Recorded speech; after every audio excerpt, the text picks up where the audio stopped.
Ni kweli, maumivu ya mapenzi yanauma. Maumivu ya kuachwa yanauma. Maumivu ya kuibiwa yanauma. Maumivu ya kupigwa yanauma. Maumivu ya kuvunjika kwa kiungo chako yanauma.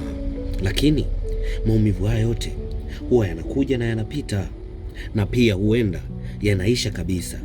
Ila kuna umivu moja tu ambalo kamwe haliwezi kutoka kichwani mwako, haliwezi kutoka moyoni mwako, haliwezi kutoka akilini mwako. Ni hili hapa. Pindi kule ambapo huwa unapenda kila siku kuenda aidha ukiwa likizo, ama huwapeleka watoto wakiwa likizo ili waende wakapumzike, ama hata wewe ili ukapate mawazo kwa yule ambaye unamtegemea na yule ambaye unampenda sana, aidha awe ndugu yako, aidha awe mjomba yako, shangazi yako, bibi yako, babu yako, ama hata awe mama yako au baba yako.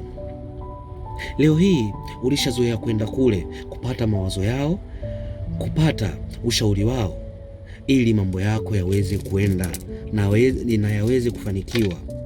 Leo hii unawachukua watoto unawapeleka kule ulipozoea kuwapeleka, ama we mwenyewe unatoka kuenda kule ulipozoea kwenda, ili ukapate hicho kitu ambacho unasema huwa kinakupa imani katika akili yako, huwa kinakupa upendo na utulivu wa akili yako kila pindi ufikapo pale alipo yule ambaye unamtegemea.